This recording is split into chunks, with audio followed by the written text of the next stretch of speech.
안녕하세요. 저는 개구쟁이 쌍둥이 딸들 키우며 우당탕탕 정신없이 살고 있는 40대 여성입니다. 요즘 부쩍 장난기가 많아진 아이들이 작당을 하고 엄마 놀리는 재미에 푹 빠져 있는 바람에 다른데 눈 돌릴 틈도 없이 복잡거리며 지내고 있어요. 아이들 학교 보내고 나서야 간신히 한숨 돌리곤 합니다. 아이들이 있을 때는 워낙 소란스러워 그런지 썰물처럼 아이들이 빠져나간 자리를 보고 있자면 도리어 마음이 고요하게 가라앉는 기분이 들곤 하죠. 이럴 때 사람이 참 상념이 많아져요. 한동안은 그 시간이 참 어색하게 느껴졌는데 요즘 친구들로부터 이 채널을 소개받은 이후로 잔잔한 가운데 다양한 인생사 들으면서 심신의 위로를 받고 있습니다. 지금이야 많이 안정이 되긴 했지만 이렇게 몸도 마음도 일상으로 돌아오기까지 저도 제법 애를 먹었습니다. 결혼하신 분들이야 시댁과 크고 작게 마찰을 겪는 일이 일상 다반사겠습니다만 저는 제가 생각해도 그 정도가 심했어요. 뭐 그렇게 잘난 놈이라도 아들 가진 유세란 유세는 다 떠는 시어미 밑에서 살다 정말이지 사리가 나오는 줄 알았습니다. 너 지금 너 혼자서 잘 먹고 잘 살겠다는 거야? 내 집에 시집 왔으면 우리 식구지. 식구들 다 내팽개치고 네 입 하나 채우면 그만이다 이 말이야? 아이고, 동네 사람들 다 비웃을 소리를 하고 계시네요. 누가 어머니 식구예요? 어머님이 단 한 번이라도 저를 식구로 받아들여 준 적이 있으세요? 입에 침이나 바르고 거짓말하세요. 식구는 무슨... 딱 듣기에도 사이좋은 부부간이라 보기는 어렵겠죠? 맞아요. 결혼 생활 내내 시어머니와의 관계는 그야말로 최악이었습니다.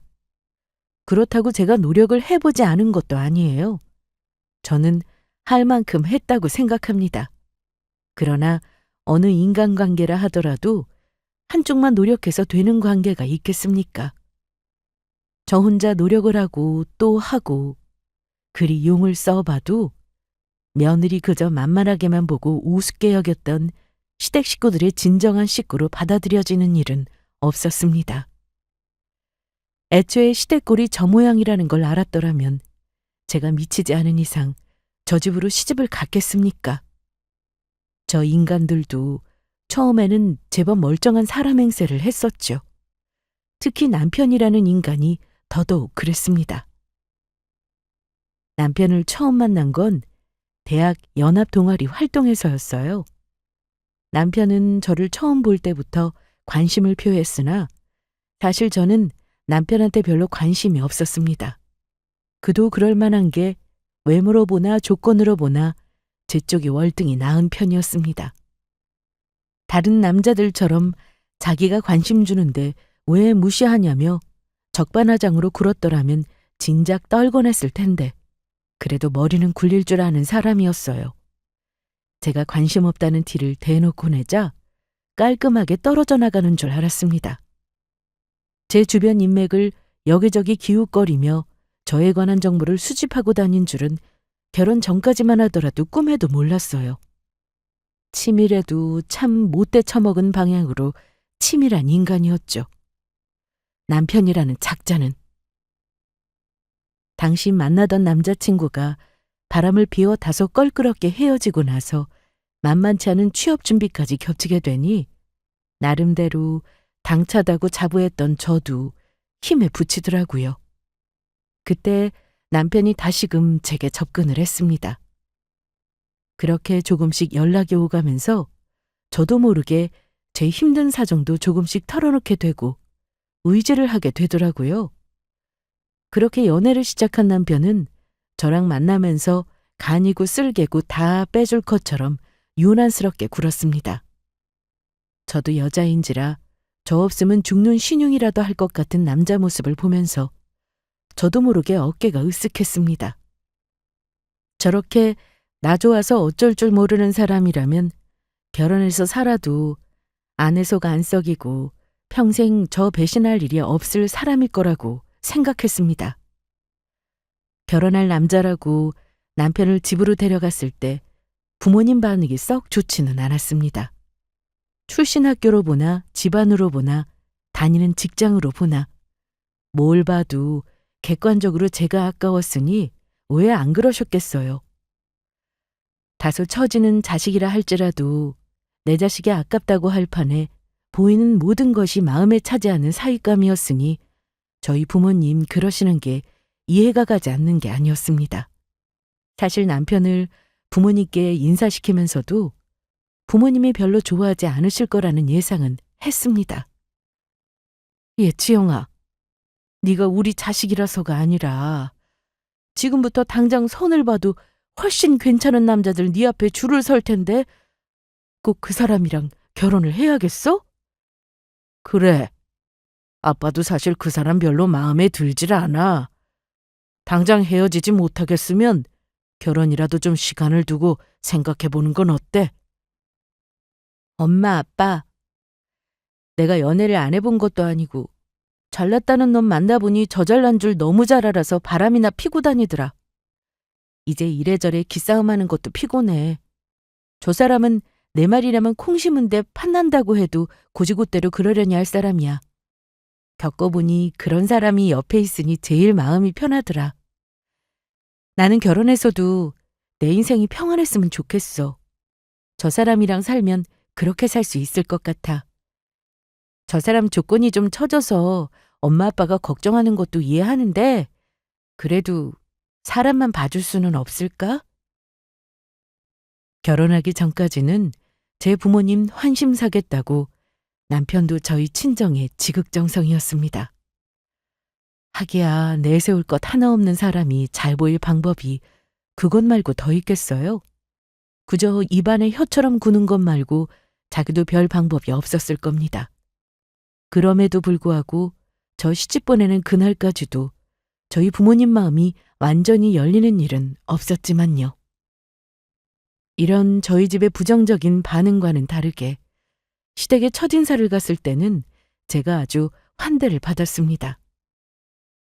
남편이 어떤 말로 구워 삶았는지는 몰라도 남편 수준에 저 같은 여자 다시 만날 일은 없을 테니 어떻게든 저를 잡아야 한다고 생각했겠죠.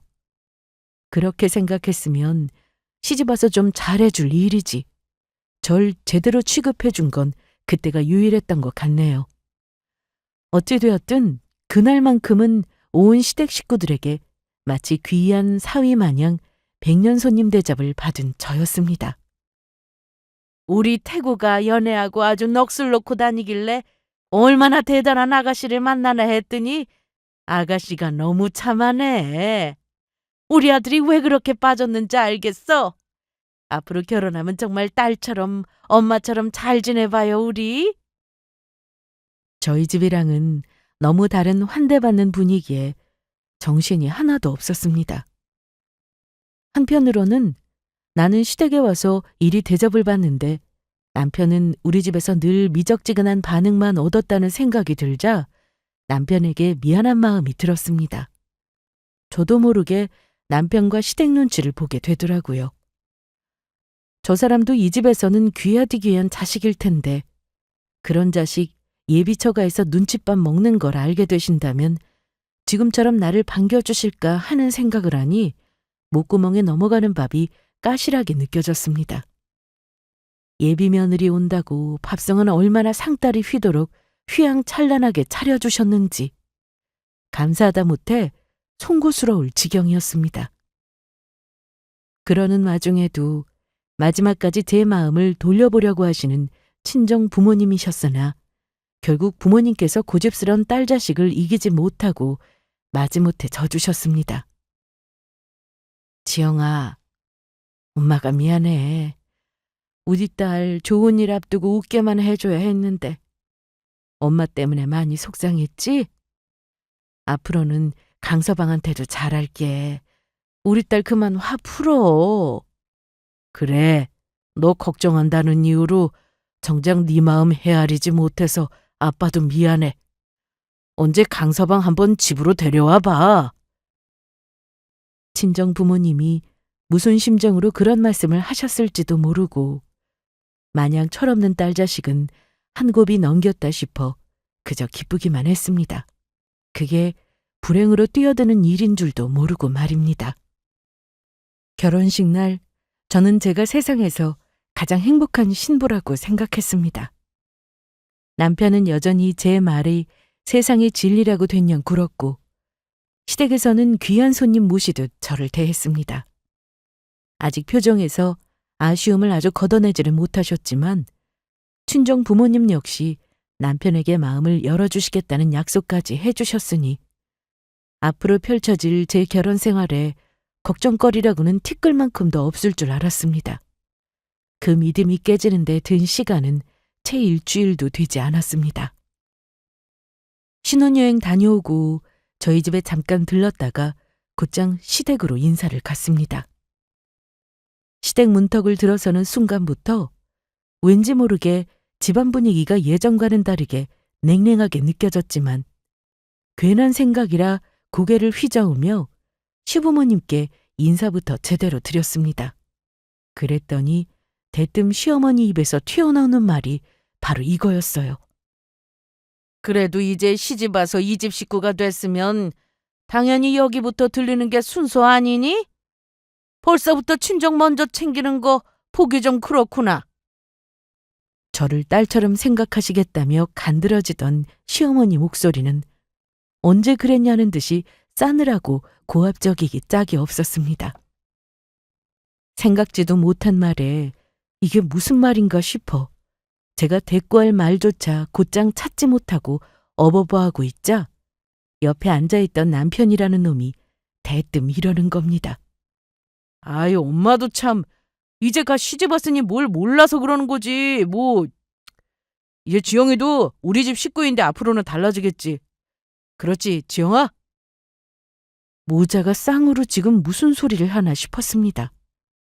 그 후로 남편이 신혼여행에서 사온 기념품을 신이 나서 풀어놓으며 시댁 식구들끼리 뭐가 그리 재미난지 한참을 깔깔거렸으나 제 머리는 마치 망치로 얻어맞은 듯 띵해서 정신을 차릴 수가 없었습니다. 태구 씨, 아까 도대체 무슨 뜻으로 그런 말을 한 거야? 우리가 우리 집 먼저 들른 게 그렇게 잘못한 일이야? 이럴 때는 보통 친정부터 먼저 들른다며. 우리가 거기 길게 있었던 것도 아니야. 오래 있기로는 가 신혼여행 다녀와서 장시간 비행기 타느라 지친 사람들이 밤늦게까지 잡아둔 당신 본가가 더한 거 아니야? 우리 엄마 아빠는 우리 강서방 피곤해서 안 된다고 우리 앉자마자 요기부터 시키고 곧장 보내줬어. 그게 어머님한테 친정 챙긴다는 소리까지 들을 일이냐고. 그것만 해도 기가 막힌데 당신 대답은 또 그게 뭐야? 시집 와서 잘 몰라서 한 거라고? 그럼 이제 친정이랑은 연이라도 끊고 시댁 일만 신경 써라. 뭐 그런 뜻이야? 한밤이 되어서야 겨우 시댁에 풀려나오고서야 분해서 남편에게 쏘아댔습니다. 어떻게 제 집 식구 되자마자 저렇게 싹 안면몰수를 하고 태도를 180도 바꿀 수가 있어요? 저 정도면 사기 아니에요? 생각을 하면 할수록 분했어요. 거기다 대고 제 엄마 편을 들면서 헛소리를 해대는 남편은 불난데 기름을 부은 거나 마찬가지였습니다. 아직은 제 눈치를 보던 남편이 땀을 뻘뻘 흘리며 나름의 해명을 했습니다. 아이, 자기야. 내가 정말 그렇게 생각해서 그렇겠어? 우리 결혼하고 신혼여행 다녀와서 우리 식구들한테는 처음 인사드린 거잖아. 그런 자리에서 괜히 말 뾰족하게 해서 분위기 싸하게 만들면 결국 누구한테 손해겠어? 세 사람 들어오자마자 집안에 분란 생겼다며 괜히 자기를 곱깝게 보실 거 아니야. 난 그래서 자기 생각해서 그런 거지. 자기 집 먼저 들른 거 나 아무렇지도 않아. 지금 생각하면 말 같지도 않은 변명이지만 워낙 한순간에 뒤바뀐 시어머니 태도에 당황을 한지라 솔직히 저도 어떻게 대응을 해야 할지 갈피를 못 잡고 있었습니다. 상황이 이렇게 된 마당에 결국 믿을 건 남편뿐인데 저 사람까지 적이라고 생각하면 정말 답이 없었습니다. 그렇게 그 말도 안 되는 상황을 어영부영 넘기고 말았어요. 결혼 직후에도 여전히 회사 생활을 하고 있었기에 새로운 생활에 적응하랴, 회사 생활하랴, 몸이 2개라도 모자란 나날들을 보내고 있었습니다. 그런 와중에 가장 스트레스였던 건 시도 때도 없이 걸려오는 시어머니 전화였어요. 어머님, 제가 업무 시간 중에는 전화 받기 어렵다고 말씀드렸잖아요. 혹시 다른 급하신 일이라도 있으신 거예요? 얘가 아주 세상 일은 혼자 다 아는 것처럼 유세를 떨어? 너 지금 네 남편보다 좋은 직장 다닌다고 시위하니? 여자가 시집을 왔으면 가정생활에 충실한 게 첫 번째지. 너 벌써부터 이렇게 어른 말을 우습게 여기면 내가 너를 믿고 우리 집을 맡길 수 있겠어? 결혼 직후부터 시어머니한테 며느리인 제 존재는 아들보다 잘난 조건으로 당신 귀한 아들 기를 죽이는 얄밉고 괘씸한 여자였습니다. 대체 저를 이렇게까지 미워하고 고깝게 볼 거면 애초에 왜 자기 아들하고 결혼하도록 내버려 둔 건지 이해가 안 갈 지경이었어요. 어디 그뿐인가요? 결혼 전에 저를 공주 떠받들듯 하면서 제 환심을 사려고 갖은 애를 쓴 건 오히려 시어머니 쪽이었습니다. 제 입장에서는 뒤통수를 맞아도 이보다 더 거하게 맞을 수가 없는 일이었습니다. 집도 좀 산다 하고 우리 태구가 그렇게 너랑 결혼 못하면 죽는다고 난리를 쳐서 허락했더니 정작 처가덕이라고는 하나도 본 것 없고, 그러면 너라도 죄송한 줄 알고 더더욱 우리 태구랑 우리 집안의 정성을 보여야 할 것 아니야? 말을 들으면 들을수록 기가 찼습니다. 그러니까 애초에 저희 집에서 딸 시집 보내면서 뭔가 콩고물이라도 좀 떨어질까 싶었는데 그러질 않으니 본인 심기를 거슬렀다. 그거 아닙니까? 그러는 시댁이라고 저희 결혼하면서 크게 보태준 것도 없었어요. 집은 애초에 반반해서 마련하기로 했으나 제가 모아둔 것이 더 많았으니 사실 반반도 아니었습니다. 저희 친정에서 신혼집 마련해주지 못할 형편은 아니었으나 가뜩이나 남편을 탐탁지 않게 생각하시는 저희 친정 부모님한테 신혼집 해달라는 얘기까지 꺼내고 싶지는 않았습니다. 딸 그 집안에 보내는 것만으로도 속이 쓰리실 텐데 신혼집 마련할 능력까지 없다는 걸 아시면 부모님 억장이 얼마나 무너지셨겠습니까? 남편은 저보다 집에 보탠 게 훨씬 적으면서도 돈이 모자랐는지 나중에 알고 보니 시댁에서 얼마간 돈을 받기는 받은 모양이더라고요. 그렇다고 그게 액수가 큰 것도 아니었습니다. 그리고 애초에 집에 돈은 제가 더 썼는데 그걸로 저한테 생색을 내는 건 좀 아니지 않나요? 시어머니라는 사람하고 대화를 나누면 나눌수록 스트레스만 쌓여갔습니다. 어떻게 나 이 집에 시집 오기 전이랑 지금이랑 저렇게까지 태도가 다르실 수가 있어? 나 정말 이런 대접 받으면서 당신이랑 살아야 해? 엄마가 워낙 자식들을 아끼셔서 그래서 서운해서 더 저러시는 걸 거야. 자기 나랑 사는 거지 우리 엄마랑 사는 거 아니잖아. 누가 뭐래도 나는 자기 편이라고. 자기도 알지? 아직 완전히 안심할 단계까지는 아니라고 생각했는지 시어머니보다는 남편이 더 얕게 굴었습니다. 이미 하는 행동에는 변화가 있었으나 그래도 입으로는 항상 제 편이라는 소리를 입에 침도 안 바라고 내뱉은 남편이었습니다. 사실 제가 믿을 게 그거 말고 또 뭐가 있었겠어요?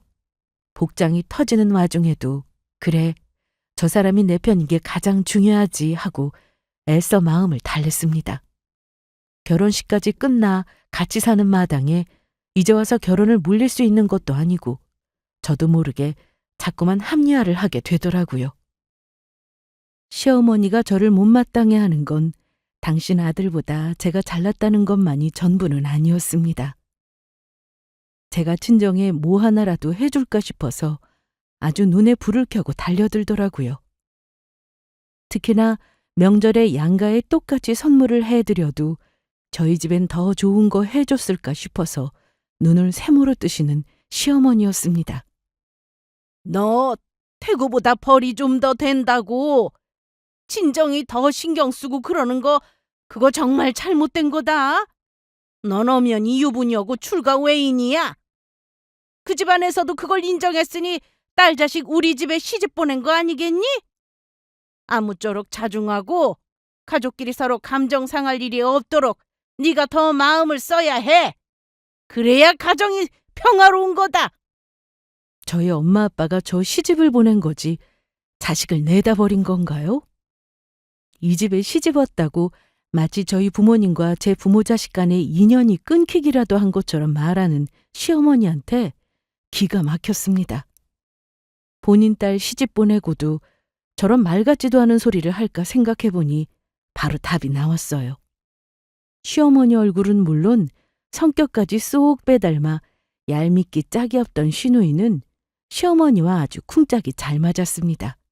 그야말로 환장의 짝꿍이 따로 없었죠. 너만 만날 그렇게 좋은 거 혼자 쓰지 말고 우리 태희 신경도 좀 쓰거라. 비슷한 나이 시누이 있으면 말을 안 해도 마음이 쓰이는 게 당연한 일일 텐데 어떻게 이렇게 무심해? 아이, 엄마 또 괜히 그런다.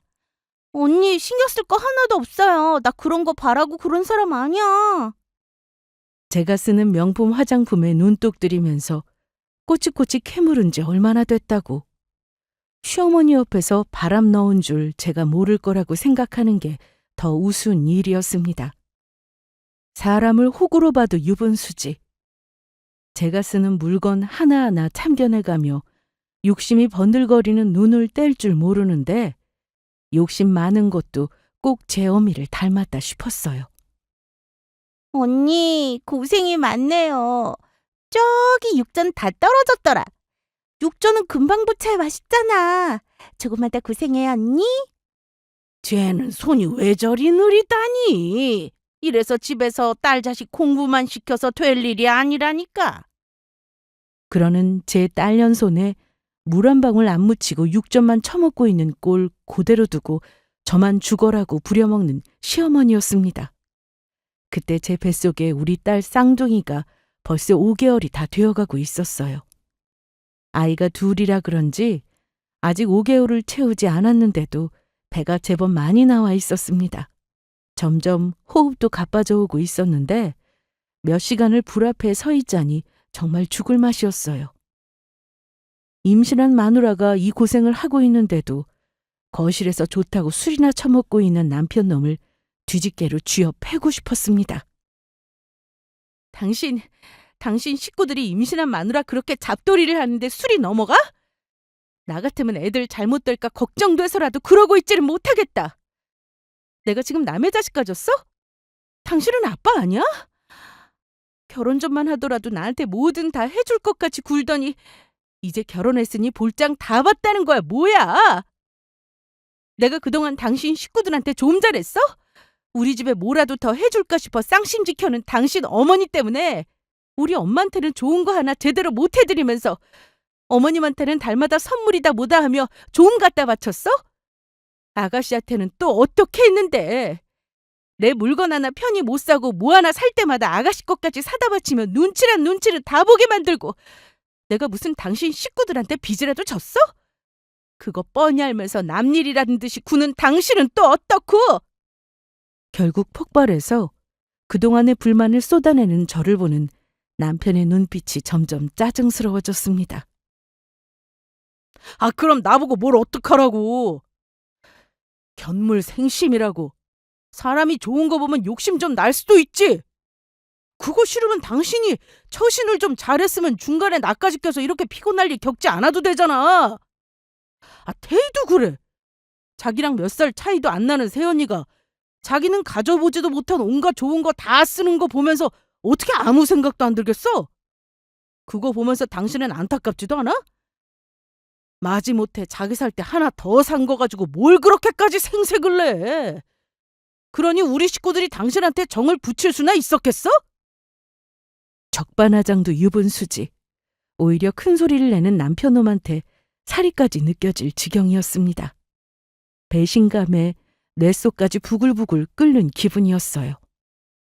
당신 그게 지금 당신 아이까지 가진 아내한테 할 소리야? 대체 이럴 거면 당신 왜 결혼했어? 결혼을 했으면 부모한테 정신적으로 독립해서 가정에 충실해야지. 내가 이런 당신을 어떻게 믿고 같이 쌍둥이를 키워?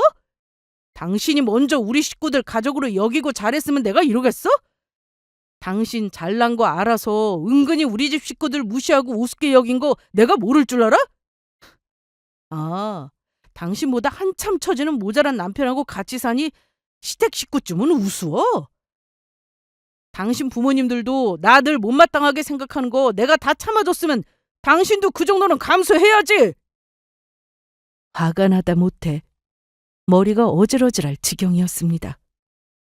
결혼 허락 받겠다고 제 부모님 앞에서 굽신대던 남편은 결혼 이후로는 처가의 발길을 딱 끊어버렸습니다. 부모님 생신, 명절 연락도 제대로 안 드려서 제가 대신 식은땀을 흘리며 변명을 한 것도 한두 번이 아니었어요. 결혼 허락을 받아냈으니 볼 일은 다 봤다는 듯이 마치 저희 친정 부모님을 없는 사람 취급하던 게 바로 저 남편이라는 놈이었습니다. 그럼에도 저는 제 할 바 하겠다고 시댁의 화수분 마냥 퍼다 바치고 있었던 거죠. 호구도 이런 호구가 따로 없었습니다.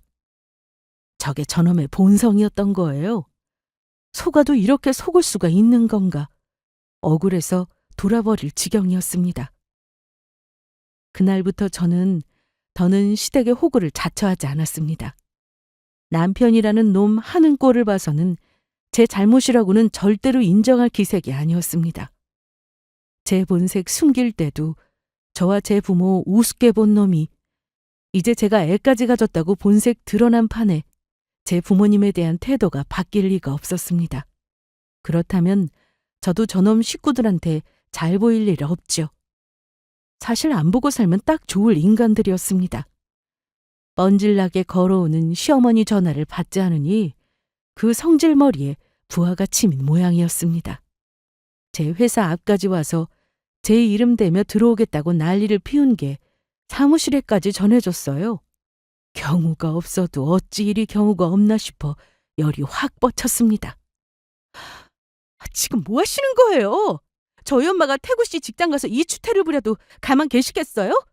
도대체 저한테 왜 이러세요? 사위랑 며느리랑 같아? 너 이게 무슨 버르장머리야? 감히 어른 연락도 못 본 척 너희 집에서 이렇게 배웠니? 이제 그 집 식구라면서 또 우리 부모님은 왜 끌어다 욕하시는데요? 어머니 정말 적당히 좀 하세요. 저도 정말이지. 참을 만큼 참았던 터라 처음으로 시어머니 앞에서 큰 소리를 낸 거였습니다. 저 사람이 뭐라고 내가 그렇게나 눈치를 봤나 싶어 허탈할 지경이었습니다. 당신 아들한테 또 무슨 말을 한 건지 퇴근하고 돌아가니 남편이 도끼 눈을 뜨고 저를 기다리고 있었습니다. 당신 엄마한테 그게 무슨 짓이야? 당장 가서 사과드려. 내가 미쳤다고 사과를 해? 네 엄마 무슨 짓 했는지는 못 들었니? 너 아주 이혼당하고 싶어서 작정했어? 너 계속 이따위로 굴면 뱃속에 애고 뭐고 너랑은 계속 못 사니까 그런 줄이나 알아. 그러고는 문을 쾅 닫고 들어와 버렸습니다. 홧김에 그냥 한 소리가 아니었어요. 계속 저렇게 구는 것 같으면 저런 인간을 어찌 믿고 같이 애를 키운단 말입니까?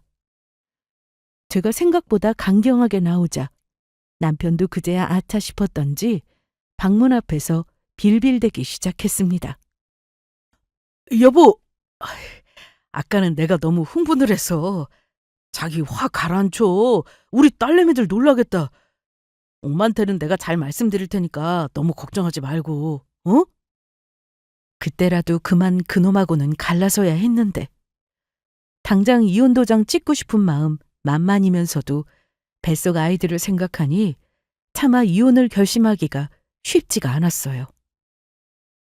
서러움에 눈물을 또르륵 흘리면서 생각한 건 따스한 엄마의 품이었습니다.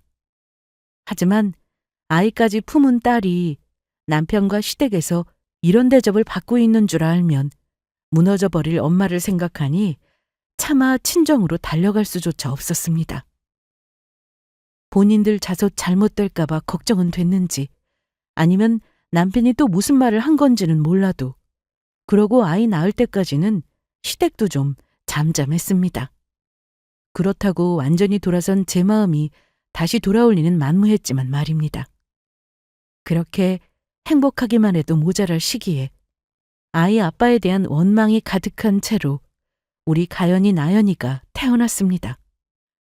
제 아빠와 친가 식구들 미운 것과는 별개로 제 눈에는 그저 사랑스럽기만 한 귀엽고 소중한 아이들이었습니다.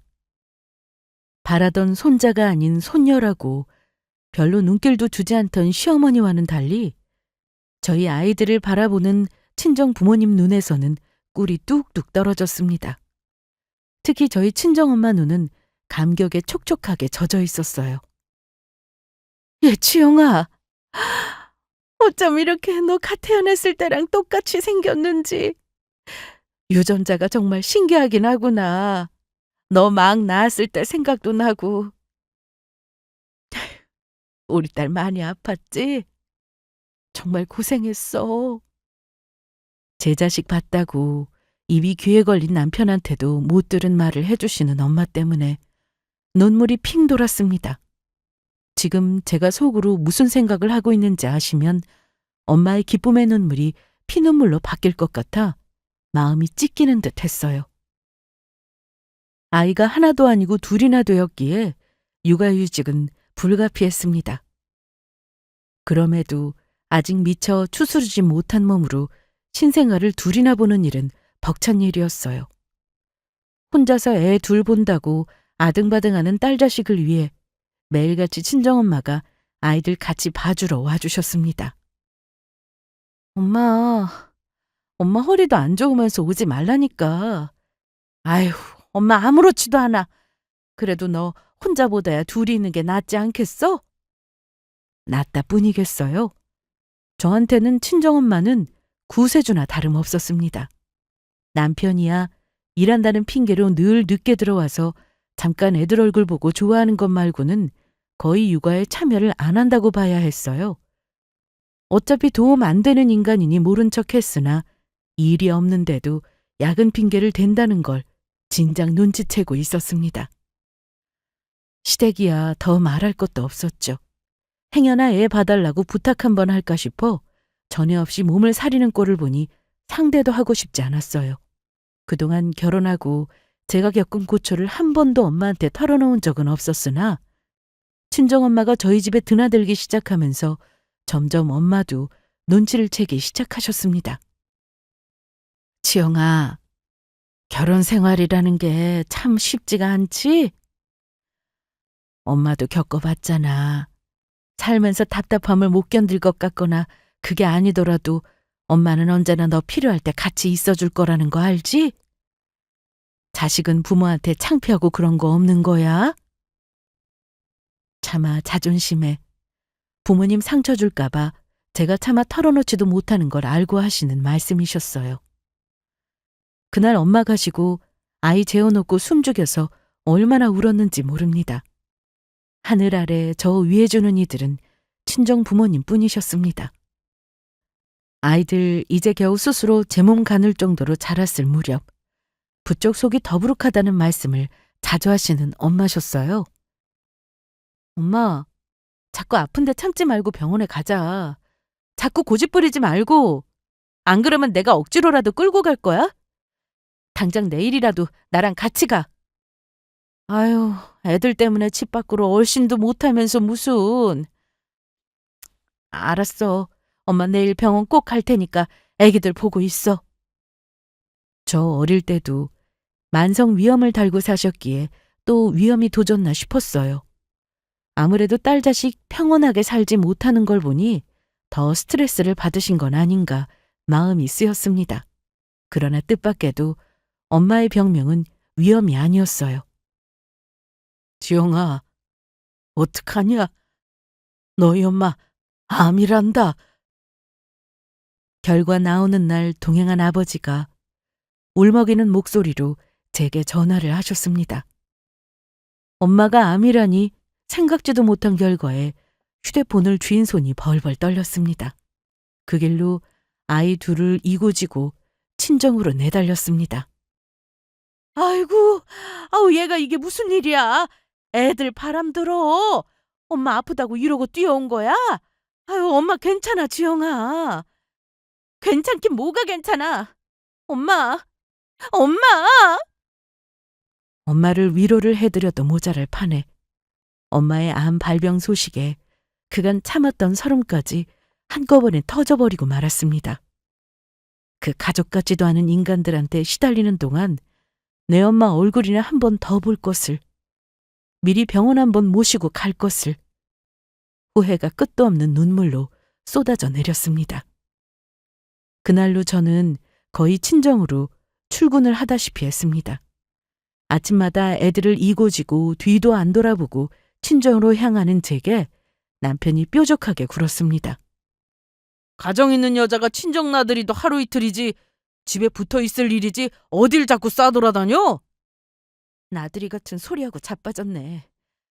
당신 장모님 위암이란다. 한 집에서 제 자식 봐드리면서 우리 엄마가 아픈 줄도 몰랐지? 너 같은 놈도 사위라고. 어차피 애들 보는데 보탬이라고는 안 되면서 내가 어디서 애를 보든 무슨 상관이야? 나 건드리지 마. 안 그래도 터지기 일보 직전이니까. 그렇게 소리를 버럭 지르고 나와버렸어요. 내 부모가 중하지, 나를 가족으로 취급하지도 않는 남편놈이나 시가인간들이 뭐라고 하든 이제 알 바 아니다 싶었습니다.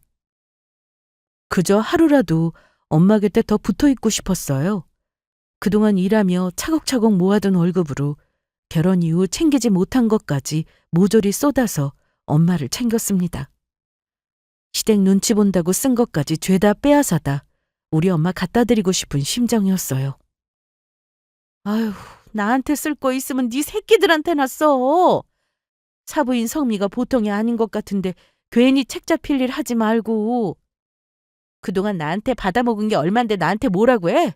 하나도 안 무서우니까 엄마 괜한 신경 쓰지 마. 아니나 다를까. 제가 매일같이 친정에 간다는 소식을 전해들은 시어머니가 그 꼴을 가만히 두고 볼 리가 없었습니다. 너 지금 돈 한 푼 안 벌면서 내 아들이 뼈 빠지게 벌어다 준 돈 다 어디다 갖다 쓰는 거야? 너 네 부모만 중하고 네 남편은 아무렇지도 않니? 내가 그렇게 가정에 충실하라고 가르쳤건만. 저희 엄마 아프시단 얘기도 분명 들으셨을 텐데 괜찮냐는 말 한마디 없으시네요? 며느리나 사돈을 어찌 생각하시는지 잘 알겠습니다. 돈은 그 사람보다 제가 더 모았어요. 아드님 뼈 빠지게 번 돈 한 푼도 저희 친정에 갖다 준 적 없으니 용건 없으시면 이만 끊겠습니다. 뭐라고 욕을 하든 말든 끊어버렸어요. 경우가 없어도 저 정도면 지능 문제가 아닐까 싶을 정도였습니다.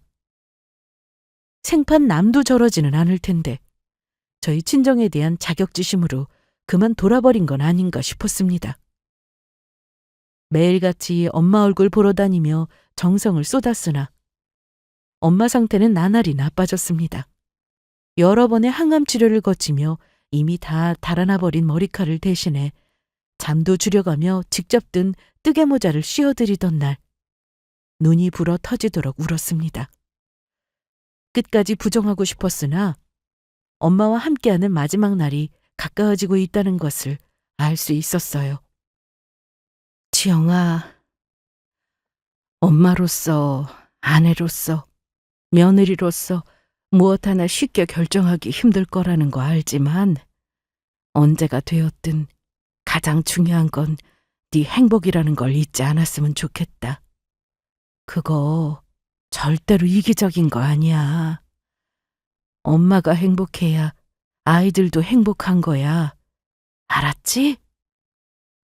의식이 남아있을 때 엄마가 제게 마지막으로 해주신 말씀이에요.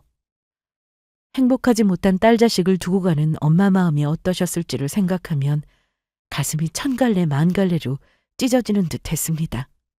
그렇게 저희 가족은 눈물로 엄마를 떠나보냈습니다. 엄마 빈소가 차려진 지 벌써 반나절이 지났는데도 남편이라는 놈은 코빼기도 비추지를 않았습니다. 남편도 안 나타난 마당에 시댁 식구들이 나타날 리가 만무했죠. 아무리 그간 사이가 냉랭했다 하더라도 같이 자식 낳고 사는 사이였습니다. 엄마 아프다는 걸 뻔히 알면서도 지나가는 말처럼 의무적으로 장모님 괜찮냐고 몇 번 물은 것을 제외하고는 제대로 친정에 한번 들르지도 않은 놈이었어요. 하물며 아픈 사부인 걱정은커녕 며느리가 친정에 뭐 하나라도 갖다 바칠까 싶어서 눈에 불을 켠 시험이라고 문병 한 번을 왔겠습니까? 다른 시가 인간들도 별반 다르지 않았어요.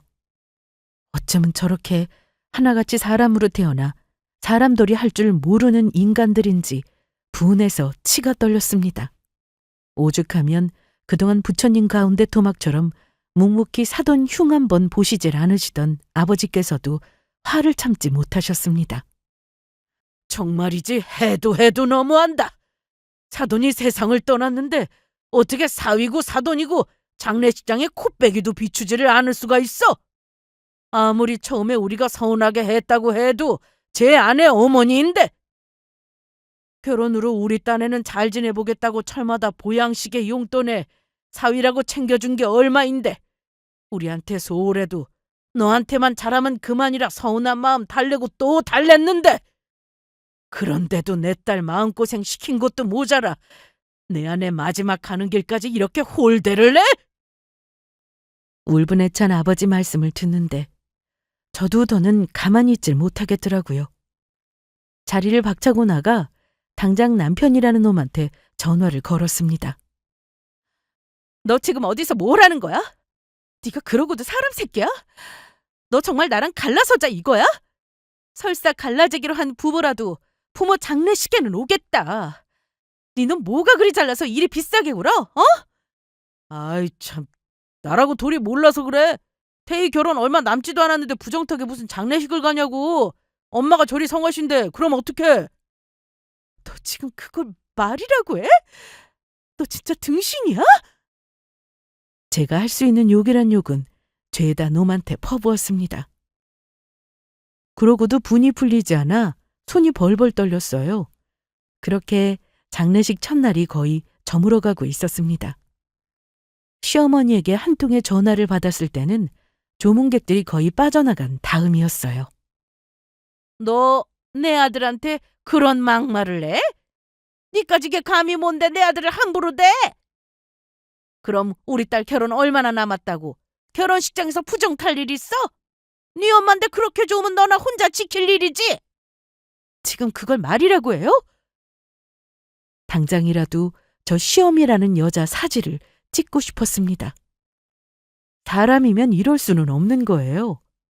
그렇지 않습니까? 저도 모르게 머리끝까지 분노가 차올라 복수심으로 기운이 뻗쳐올랐습니다. 오냐, 엄마 장례식만 끝나고 보자. 저 빌어먹을 놈의 집구석과는 영영 인연을 끊으리라 다짐하며 이를 바득바득 갈았습니다.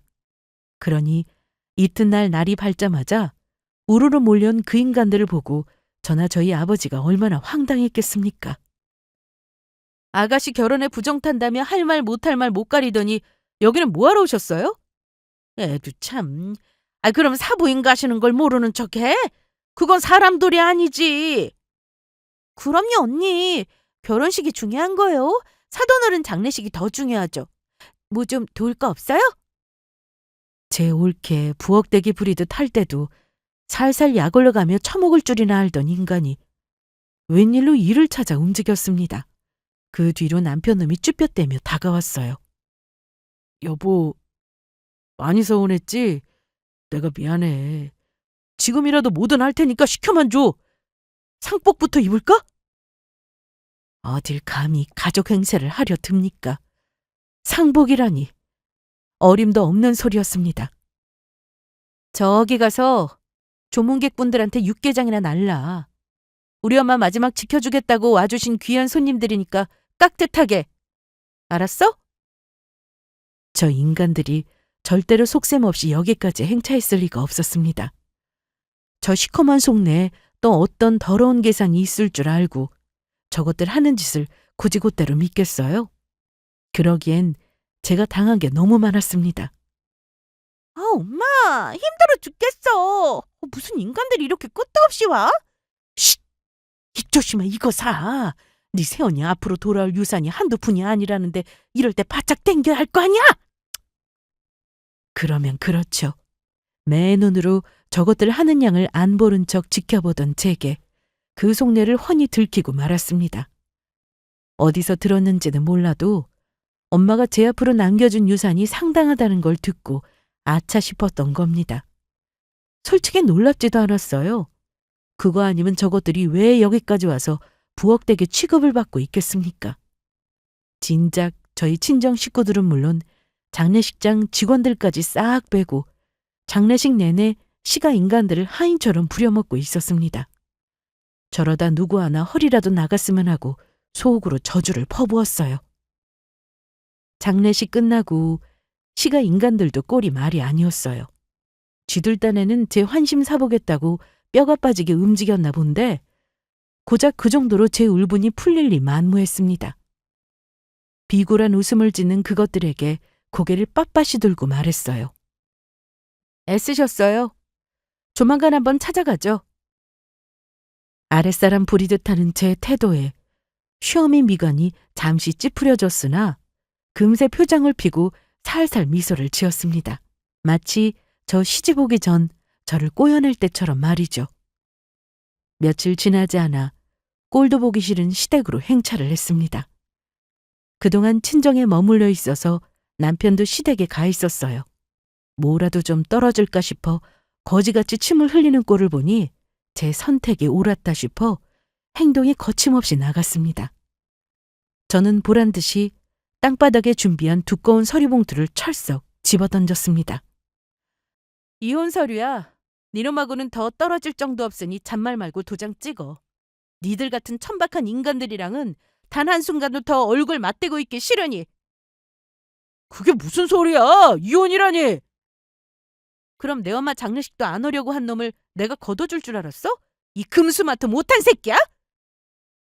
네 어미 장례식에서 우리가 얼마나 고생했는데 그게 무슨 소리야? 하, 웃기지도 않는 소리 집어치워!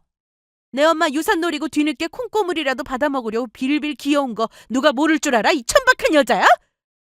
뭐야? 이제 유산 좀 받으니 눈에 뵈는 게 없어? 우리 집 자손까지 낳아놓고 어떻게 가족한테 이럴 수가 있어? 가족? 당신들이 왜 내 가족이야? 니들이 정말 나를 가족으로 생각했으면 엄마 일은 나한테 어떻게 이따위 짓을 해? 감히 장모 사돈 장례식에 부정 탄다는 개만도 못한 소리를 어떻게 내뱉을 수가 있어? 니들은 사람 새끼 아니야. 사람도 아닌 것들 걷어줄 생각 추워도 없어. 여보, 이러지 마. 우리 애들 봐서라도 제발. 넌 애들 생각해서 나랑 우리 엄마한테 그따위로 굴었어? 장모 아플 때 한 번을 안 찾아온 놈이 우리 엄마 유산에 눈 돌아서 거지처럼 빌빌대는 꼬라지하고는 네 빈대 같은 식구들하고나 지질이 궁상 떨며 살아봐. 니까짓 것들 내 가족 아니니까. 여보! 여보! 아마 제가 친정 엄마로부터 유산 한 푼 받은 게 없었더라면 저 집구석 벗어나려고 이혼하겠다고 한들 저리 잡기나 했을지 의심스러운 인간들이었습니다. 그런 가치 없는 인간들에게 더는 제 인생을, 우리 귀한 아이들 인생을 저당 잡힐 수는 없었습니다. 무려 쌍둥이를 임신한 며느리 직장까지 찾아와 그 난동을 부린 걸 입증해줄 직장 동료들은 너무나 많았습니다. 이혼 사유가 차고 넘쳤다는 말이죠. 며느리 근무 시간에 전화로 업무 방해를 한 건 물론 지속적인 폭언에 대한 증거가 제 휴대전화에 고스란히 남아 있었습니다. 가정에 소홀하고 이 모든 정서적 폭력을 용인한 남편은 덤이었죠. 제 경제력이 남편 놈에 비해 훨씬 뛰어났으니 아이들에 대한 모든 책임과 권리 역시 제게 넘어왔습니다. 이혼은 어려울 것도 없었죠. 이건 저도 몰랐던 건데 제 딸년 시집 잘 보내겠다고 혼수 준비하면서 뒤로 저희 아버지 돈까지 빌렸더라고요. 그 사돈어른 딸을 그렇게 홀대해놓고 뻔뻔하게도 그렇게 뻔뻔할 수가 없었습니다. 당장에 저희 아버지께서 이자까지 쳐서 당장 갚지 않으면 소송 들어간다고 해서 그 집구석에 다시 한번 뒤집어졌습니다. 자기 시집 못 가면 어떡하냐고 시누이가 울며불며 난리를 쳤다는데 뭐 제 알바인가요? 이혼하면서 저한테 집도 절도 다 뺏긴 전 남편 놈은 본가로 기어들어갔다고 하는데 그 집안에 이혼에 대한 책임이 없는 인간이 없으니 만날 저들끼리 치고받고 난리도 아니라는 소리는 그 앞집 아주머니께 우연히 전해 듣게 되었어요. 하도 밉살스러운 짓을 하고 다녀 그런지 곳곳에 적들이 산재한 전 시험이었습니다. 그렇게 모든 일이 정리된 지도 이제 제법 시간이 흘렀네요. 저는 그러고 친정 근처로 이사를 했어요. 저도 저지만 엄마 먼저 보내시고 많이 쓸쓸해하는 아버지께서 저희 딸아이들 보면서 마음의 위로를 많이 받으셨습니다. 저 역시 아버지께서 가까이 계시니 심적으로 의지를 많이 하고 있어요. 지긋지긋한 시자 떼어내고 비로소 마음의 평화를 찾은 제 이야기는 여기까지입니다. 끝까지 들어주셔서 정말 감사해요.